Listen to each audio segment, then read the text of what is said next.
오늘은 우리 롯을 여러분들 잘 아시죠?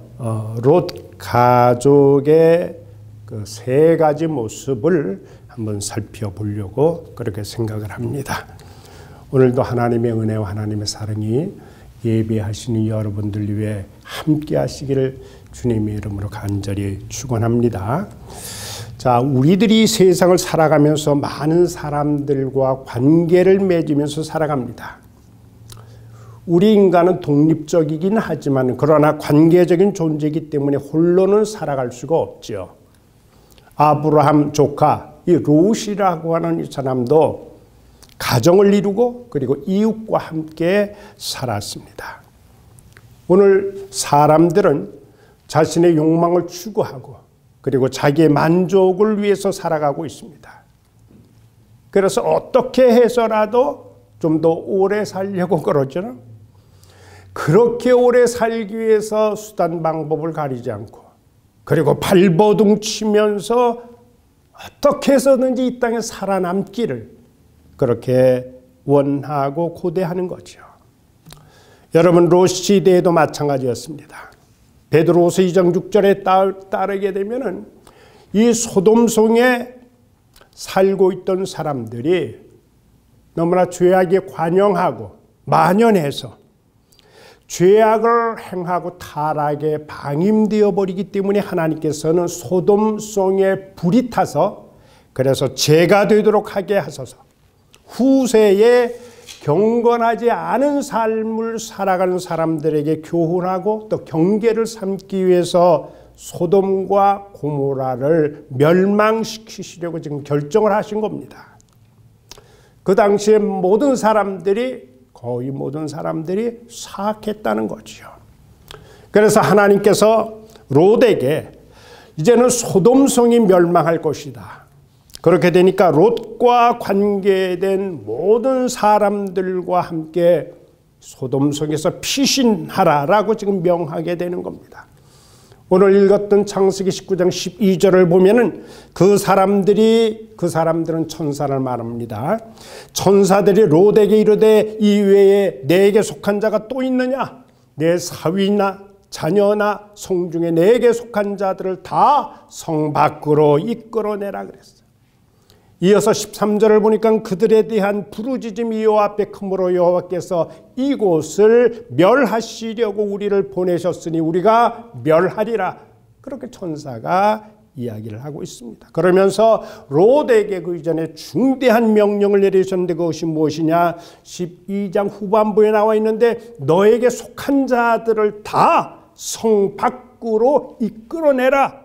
아주 강권적인 하나님의 명령에 따라서 롯이 그 말씀에 순종하여 나갔습니다.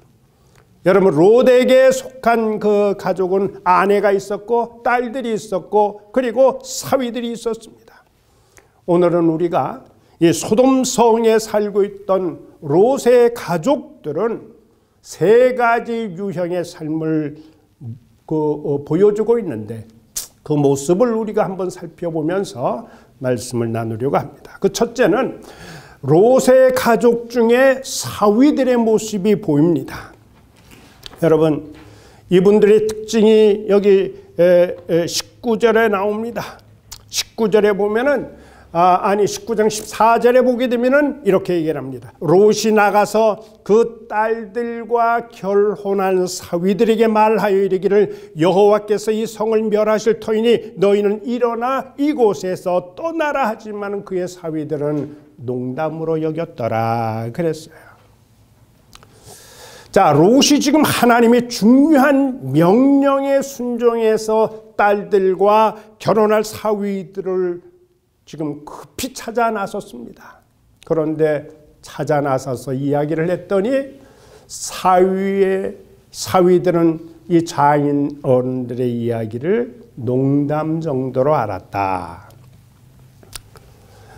여러분, 오늘 이 특징을 우리들이 살펴보면은 이 사람들은 몸도 성 안에 머물고 그리고 마음도 성 안에 머물었던 사람들.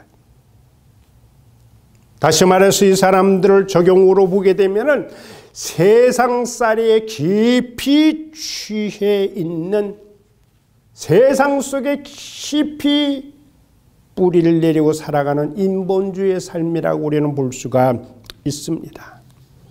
오늘 19장 5절에 따르면 천사가 롯의 집에 도착을 했을 그때에 소돔 성에 있는 사람들, 여기는 노인들도 그리고 젊은이들도 청년들도 본문을 보게 되면 노소를 막론하고 몰려와서 롯의 집을 둘러싸고 하는 얘기가, 방금 내 집에 들어간 사람을 내놓으라고 소리 지르면서 난동을 부립니다. 그러면서 하는 얘기가, 우리가 그들을 상관하겠다.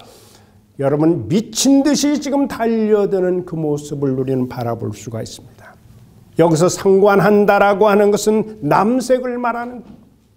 이것은 남자끼리의 성적 관계, 호모섹스, 동성애를 말하는 것입니다.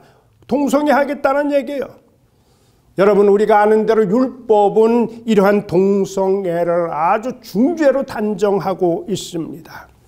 이것은 거의 어느 수준이냐 하면은 짐승과의 교접하는 행위인 수간과 같은 정도예요. 여러분, 수간이라고 하는 것은 인간과 동물 간의 성관계를 말하는 거거든요. 그와 같이 정죄했다는 거예요. 레위기 18장 22절과 20장 13절을 보면 그 말씀이 나와 있습니다. 이러한 가증한 일을 행한 자는 레위기 법전에 따르면 반드시 죽이라는 거예요. 예. 그렇게 엄중하게 우리 하나님께서는 명령을 하셨습니다. 우리가 신약 성경에 보면 로마서 1장 26절 27절, 고린도전서 6장 9절, 그리고 디모데전서 1장 10절에 보면은 역시 이 죄를 언급하면서 이것은 금해야 될 사항이다, 그렇게 말씀을 해주고 있는 겁니다. 자, 롯의 집을 둘러싼 폭도들은 지금 롯의 집 안에 들어간 사람이 천사인지는 저희들이 꿈에도 모르죠. 그건 모르고 있는 거예요. 알 리가 없죠. 그런데 여러분들 좀비 영화 가끔 보시죠? 이 좀비 영화 보면은 아주 이 좀비들처럼 그렇게 욱박지르는 난동이 점차 격화가 되고, 그리고 이제 문을 부수려고까지, 자, 이렇게 상황이 급박하게 돌아가니까 18장 10절 11절에 따르면 할 수 없이 천사가 그 모습을 보고는 어떠한 행동을 취하게 되느냐, 롯을 집 안에 끌어들이고 그리고 문을 닫고 그리고 폭도들의 눈을 어둡게 했다는 거예요. 그래서 폭도들은 눈이 멀어가지고 문을 찾느라고 헤매게 되는 거예요. 결국은 문을 찾을 수 없는 그들은 성 안에서 방황하다가 모두 심판으로 멸망당하고 말았습니다. 자, 롯의 사랑하는 가족들 가운데 사위들이 바로 이 성 안에서 그의 장인되는 롯의 권면을 받았습니다. 떠나라고, 이 성읍에서 떠나야 된다라고 하는 그런 엄중한 권면을 받았지만은 사위들은 농담으로 알고 그리고 우습게 생각하고 성 안에서 도무지 성 밖으로 나올 줄을 몰랐다라고 하는 거야. 그러니 이들은 몸도 마음도 모두 성 안에 머물러 있던 사람으로서 이들도 예외 없이 다른 사람과 함께 멸망을 당했다라고 하는 겁니다. 여러분, 그렇다고 하면 우리가 살고 있는 오늘 이 시대에 눈 멀고 문을 찾지 못해 헤매는 사람이 누구일까요? 요한복음 10장 7절 그리고 9절에 따르면 예수님이 말씀하십니다. 내가 문이라고 하는 거예요. 내가 문이든지 누구든지 내게로 오면 구원을 받고 꼴을 얻으리라. 그렇게 예수님께서 말씀을 애타게 해주셨습니다. 그러나 안타깝게도 사람들은 눈이 어두워서 문 대신 예수님 주님을 몰라가지고 여전히 영혼들은 헤매이고 있는 겁니다. 영혼의 눈이 어둡고 지쳐서 진리를 못 찾고 그리고 생명길을 잃어버리고 방황하고 있는 겁니다. 소돔 성 안에 고집 부리며 머물러 있는 사람들, 그 멸망받은 사람들, 이 사람들은 하나님의 경고의 말씀을 듣지를 않은 거예요. 하나님의 준엄하신 말씀이지만 이 말씀을 무시해버리는 거예요. 하나님의 이 말씀을 농담 정도로 그렇게 알았다는 거예요.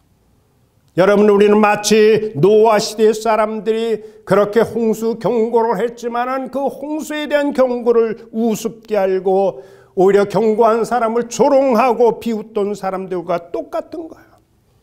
여러분, 우리들이 이 땅에 살아가면서 인간들의 말은 우리가 믿을 수 없다 할지라도, 그런 하나님의 말씀을 믿지 못한다고 하면 도대체 우리가 이 세상에서 믿을 수 있는 것, 우리가 의지할 수 있는 것 무엇이 있겠느냐는 거예요. 여러분, 돈을 믿습니까? 권세를 믿습니까? 혹은 지식을 믿습니까? 기술을 믿습니까? 여러분, 눈 어두운 사람은 이 시대의 징조를 무시합니다. 거기에 대해서 관심이 없다라고 하는 겁니다. 시대의 의미를 깨닫지 못합니다. 그렇다면 밝은 역사의 미래를 기대할 수가 없게 되는 겁니다. 눈 앞에만 보이는 현실만을 붙들고 그리고 그 안에서만 살려고 발버둥 치다가 결국은 멸망하게 되는 인본주의자들이요, 그리고 세상살이에 깊이 취해서 살아가는 세속주의자들의 모습, 그것이 오늘 여기 본문의 롯의 가족 중 한 부류에 속하는 사위들에 해당하는 모습이라고 볼 수가 있습니다. 두 번째, 롯의 가족 중에 롯의 아내의 모습을 우리는 볼 수가 있습니다. 창세기 19장 15절로 17절을 보면 이렇게 기록되어 있습니다. 동틀 때에 천사가 롯을 재촉하기를, 일어나 여기 있는 내 아내와 그리고 두 딸을 이끌어내라. 이 성의 죄악 중에 함께 멸망할까 걱정된다는 거야. 멸망할까 하노라. 그리고 이어서 16절에 보면 롯이 이에 지참에 그 사람의 롯의 손과 그리고 딸들의 손과 그리고 아내의 손을 잡아 이끌어서 성 밖에 두었다라고 하는 거예요. 그 외에 하는 말이 성 밖으로 도망해서 생명을 보존하라고, 돌아보지 말라고, 그리고 들에 머물러지도 말라고, 산으로 도망해서 멸망을 면하라고 천사가 지금 다급하게 소리를 쳤지만, 그러나 26절에 보게 되면은 롯의 아내는 뒤를 돌아보았기 때문에 소금 기둥이 되었더라. 여러분, 이 내용은 우리 교회 학교 다니는 어린이들은 초등학생들이면 이 내용은 다 알고 있는 그런 내용의 말씀 아닙니까? 여러분, 롯의 아내의 모습은 어떠한 특징을 가지고 있느냐? 몸은 성 밖에 있지만 마음은 성 안에 있는 사람을 말하는 거예요. 오늘로 적용적으로 본다면 물신주의자요, 그리고 만모니즘이요, 또 배금주의, 물질을 신으로 섬기는 그러한 삶의 모습이다라고 볼 수가 있는 겁니다. 여러분, 천사의 손에 이끌려서 롯의 아내는 지금 강제적으로 성 밖에까지는 끌려 나왔지만 끝내 그는 소돔성에 미련을 버리지 못해서 소금 기둥이 되었다. 그렇게 오늘 본문은 이야기를 해주고 있습니다. 뒤를 돌아보지 말라는데 뒤를 돌아봤다는 거, 뒷걸음 쳤다라고 하는 겁니다. 그래서 이 아내는 비록 그의 몸은 성 밖에 있었지만은 마음은 어떻게 되었습니까? 온통 성 안에 집중이 되어 있었다라고 하는 얘기죠. 여러분, 마음 따라서, 그래서 성 안에 미련을 버릴 수가 없어서 뒤를 돌아본 거예요. 소돔 성 사람들은 물론이요, 그리고 롯의 사위들도 농담으로 들었고, 또 여기 롯의 아내도 결국은 뒤를 돌아보았고, 그리고 롯조차도 그곳에 떠나기를 주저했다라고 성경은 일러주고 있습니다. 왜 그랬을까요? 왜 그렇게 떠나기가 어려웠을까요? 그 성 안에는 자신들에게 필요한 모든 것이 있기 때문이죠. 집이 있죠. 친구와 재물과 생활에 필요한 모든 것들이 있는 거예요. 그리고 자기들이 좋아하는 것들도 그 안에 있습니다. 그래서 롯의 아내는 비록 몸은 성 밖에 나와 있지만 마음은 어디에 갇혀 있느냐? 성 안에 머물러 있는 거예요. 여러분, 우리가 잘 아시는 가룟 유다는 몸이 어디 늘 주님과 함께 있습니다. 가룟 유다는 몸은 주님과 함께 있었지만 마음은 어디 있었느냐? 늘 재물에 가 있었던 거예요. 언제나 돈 궤에 그의 마음이 머물러 있었다라고 하는 거예요. 우리가 요한일서 2장 17절을 보면 이렇게 얘기를 합니다. 세상도 지나가고 정욕도 다 지나간다는 얘기예요. 세상에 보이는 모든 것은 다 지나가 버린다는 거예요. 모든 것은 다 사라지는 것이라고 하는 거예요. 뭐처럼 사라지느냐? 안개와 같이 없어지고 그리고 이슬과 같이 지나가고 사라져 버리며 풀의 꽃과 같이 시들어져 버리는 것, 그렇게 지나가 버리는 것, 그거 사랑하지 말라는 거예요. 그것은 다 잠깐 있다가 보였다가 사라져 버리는 것이라고 하는 거예요. 그거 도무지 그거는 신뢰할 것이 아니라고 성경은 우리들에게 일러주고 있습니다. 여러분 요한일서 2장 15절을 보면 이렇게 말씀을 해주고 있습니다. 세상을 사랑하면 하나님의 사랑이 너희 가운데 없다는 거예요. 세상을 사랑하는 자의 마음에는 하나님 사랑이 없다는 거예요. 성경이 이렇게 일러주고 있는 겁니다. 여러분 세상을 그래서 사랑하지 말라고 하는 거예요. 집을 사랑하지 말고 권세와 명예나 돈이나 차나 뭐 좋아하는 것들이 있잖아요. 여러분들 지위 모든 것 올라간다고 할지라도 거기에 마음을 주지 말라라고 하는 거예요. 이것을 잘 이해해야 됩니다. 이거 오해하면 안 되는 거예요. 예를 들어서 돈이라고 하는 것은 중요하죠. 돈을 우리가 힘써 벌어야 되고 열심히 벌라라는 거예요. 그러나 그 돈을 사랑하지는 말라는 거예요. 돈에가 노예가 되고 돈의 종이 되지는 말라라고 하는 거예요. 우리가 살고 있는 이 미국이라고 하는 이 사회는 자본주의의 본류입니다. 그래서 경쟁의 사회에서 얼마나 경쟁이 심합니까? 여기서 뒤처지지 말라는 거예요. 남에게 밀리지도 말라고 하는 거예요. 그것을 위해서 우리는 노력하고 수고하고 땀을 흘려야 됩니다. 우리 예수 믿는 사람은 게을러서는 안 되겠죠. 최선을 다해야 된다고 하는 거예요. 어디에서 무엇을 하든지 영어로 do your best, 최선을 다하라고 하는 얘기죠. 그렇게 함으로 지도자가 되고 훌륭한 사람이 되고 또 성공하는 인생으로 살라라고 하는 거예요. 그러나 중요한 것이 무엇이냐? 거기에 마음을 뺏기지 말라는 거예요. 아무리 권세를, 재물을, 그리고 여러분들 또 명예를, 지위를 좋아한다고 할지라도 추구는 하되 그 마음을 뺏기지 말라라고 하는 거예요. 자, 돈은 누가 주신 겁니까? 그것은 주권자 되시는 하나님이 허락해 주신 거예요. 그러니까 재물에 대한 주권이 하나님께 있음을 우리들 고백하고 인정하기 때문에 주일날 우리는 하나님 앞에 헌금을 봉헌하지 않습니까? 그러니까 재물이라고 하는 것은 하나님을 위해서, 이웃을 위해서 써야 될 분깃이요. 그러나 재물에 우리의 마음이 빼앗기게 되면 그때부터 행복은 깨어져 버리게 된다고 합니다. 여러분, 그렇기 때문에 영생에 대한 확신한 소망을 가진 사람만이 세상의 욕심 그리고 정욕에서 벗어나게 될 수가 있는 것입니다. 여러분, 우리가 몸과 그리고 마음이 따로 놀 수 있는 것이 아닙니다. 몸과 마음이 일치가 되어야 된다라고 하는 거죠. 이것이 정함이 일치가 되지 않으면 정함이 없다라고 하는 겁니다. 따로따로 놀아서는 안 된다라고 하는 거예요. 여러분, 한번 질문을 드린다면 몸이 있는 곳에 마음이 따라갑니까?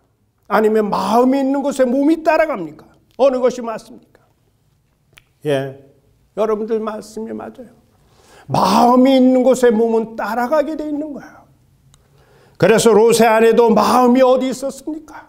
몸은 밖에 있었지만 마음은 지금 소돔 성 안에 있었기 때문에 밖에 나가서도 돌아보지 말라는 말씀을 순종하지 못하고 뒤를 돌아보게 됐다라고 하는 거예요. 가룟 유다도 마찬가지입니다.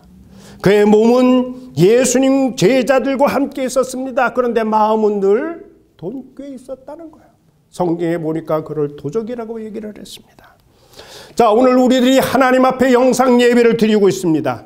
우리가 몸은 TV 앞에 또는 컴퓨터 앞에 혹은 셀폰 앞에 있을지라도 몸은 있는데 마음이 만일에 다른 곳에 있다라고 하면 우리는 신령과 진정으로 하나님께 예배드리지는 못하는 것이요. 그저 형식적으로 외식적으로 모양만 그렇게 갖추는 것에 지나지 않게 된다는 거예요. 예배드리는 흉내만 내고 있다라고 하는 것이 아닙니다. 여러분, 그렇게 우리가 예배드릴 때 그 예배에 하나님의 임재가 있고 그 예배에 하나님의 축복과 은총을 우리가 기대할 수 있겠습니까? 아니에요. 하나님 우리들에게 명령을 하십니다. 그 명령이 뭡니까? 형식적으로 적당하게 하지 말라라고 하는 거예요. 마음과 힘을 다하고 정성을 다해서 예배하고 사랑하라라고 그렇게 우리에게 가르쳐주고 있습니다. 그렇기 때문에 우리는 히브리서 12장 2절에 있는 말씀처럼 믿음의 주요 또 온전케 하시는 예수를 바라보자라고 하는 거예요. 우리 자신의 세상적인 애정, 세상적인 집착, 그리고 물질에 대한 욕망을 우리는 억제하고 오직 생명을 보존하기 위해서 우리는 예수 그리스도를 보고, 그리고 예수 그리스도를 향해서 우리는 힘쓰고 예수를 주의 이름으로 축원합니다. 오늘 마지막 세 번째, 우리는 롯의 가족 가운데 롯과 두 딸의 모습을 우리는 살펴볼 수가 있습니다. 창세기 19장 17절을 보니까 이렇게 얘기를 합니다. 도망하여 생명을 보존하라. 돌아보거나 또는 들에 머물지 말고 산으로 도망하여 멸망을 면하라고 얘기를 합니다. 이렇게 롯과 두 딸은 몸, 마음이 모두가 다 성 밖에 있는 삶이에요. 이것을 적용한다면 정말 하나님만을 바라보는 신본주의 삶이요 하나님 중심의 삶이라고 볼 수가 있습니다. 여러분, 롯의 가족 중에 하나님의 천사의 권위를 받고 롯의 권면을 받은 자 누굽니까? 롯의 가족들이라는 거예요. 그러나 사위들 보세요. 롯의 아내 보세요. 다 죽게 된 거예요. 그래서 살아남은 사람은 결국 롯과 롯의 두 딸밖에는 없습니다. 몸도 마음도 온전히 성 밖에 나온 사람만이 살아남을 수가 있는 거라고 하는 거예요. 그들이 누굽니까? 오늘 하나님의 말씀에 절대 신뢰하고 순종하는 사람이라야 구원을 얻을 수가 있다라고 하는 겁니다. 여러분, 우리는 롯 시대에 저 두둥실 뭉게구름 떠오르는 푸른 하늘에서 불과 유황이 내릴 것이라고 경고를 주었을 때 믿음 없는 사람에게는 얼마나 어이가 없다고 생각하겠습니까? 얼마나 황당하다라고 이야기를 하겠습니까? 이것은 농담으로 들리기가 쉬운 말입니다. 믿음 있는 사람도 설마 그렇게 하는 마음, 그렇게 하는 생각이 들기가 쉬운 거죠. 노아 시대에도 마찬가지였습니다.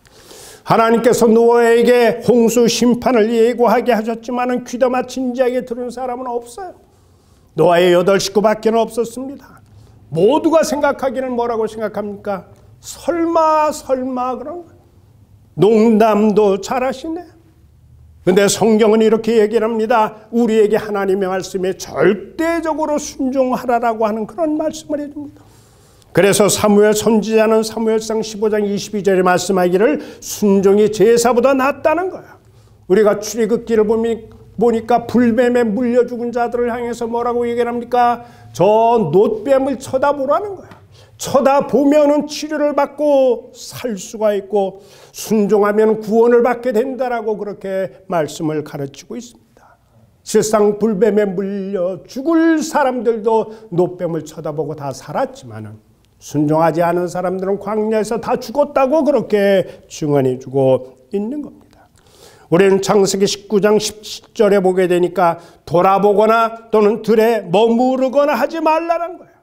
그래서 그 말씀에 순종했고 그 결과 롯과 그리고 두 딸은 구원을 받았습니다. 그런데 만일에 롯도 불순종했다라고 하면 아마 불행한 결과를 만났으리라고 생각합니다. 오늘 이 시대를 살아가는 성도 여러분, 순종이라고 하는 것은 믿음입니다. 순종은 믿음이에요. 하나님 말씀에 우리가 순종할 때 하나님의 보호와 인도하심을 받을 수가 있는 겁니다. 그래서 우리는 늘 내가 있어야 할 곳, 그리고 내가 머물러야 할 곳, 우리가 늘 마음을 두시고 그리고 생활을 살아가야 하리라고 믿습니다. 오늘 우리가 주일입니다. 여러분, 주일날 우리가 머물 곳이 어디입니까?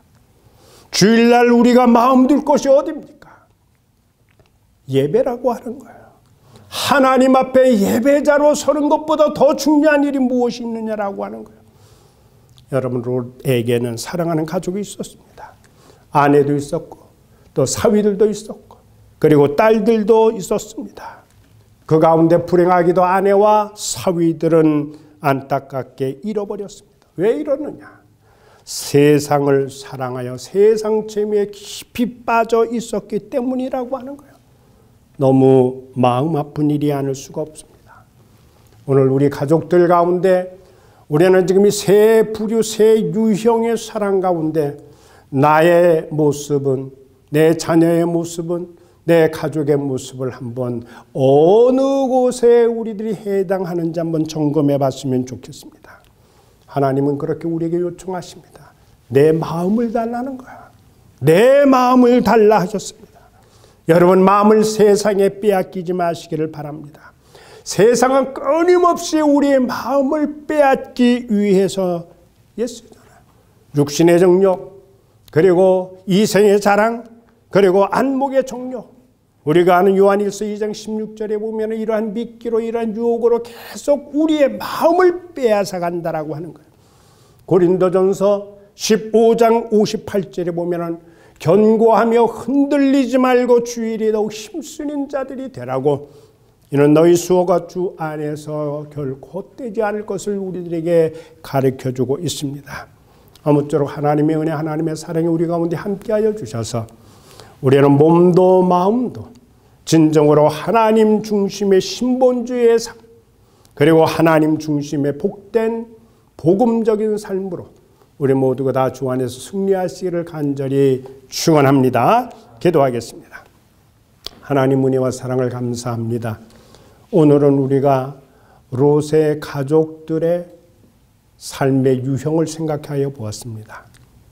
우리 자신, 우리 가족의 하나님 구성원들의 삶의 유형 또한 우리들이 한번 잘 살펴볼 수 있도록 인도하여 주시고, 우리가 마음이 어디에 있는지를 돌아보게 도와주시고, 세상에 깊이 우리가 마음을 빼앗겨서 하나님을 향한 우리의 마음이 아버지 하나님 앞에 다시 되돌아오지 못하고 있지는 않은지 잘 점검하도록 도와주셔서 빼앗긴 마음, 하나님이 원하신 대로 내 마음을 달라라고 하는 그 말씀을 우리의 심령에 새기면서 언제나 하나님을 향한 우리의 마음이 이루어질 수 있도록 축복하여 주시고, 하나님을 향한 우리의 마음이 결단코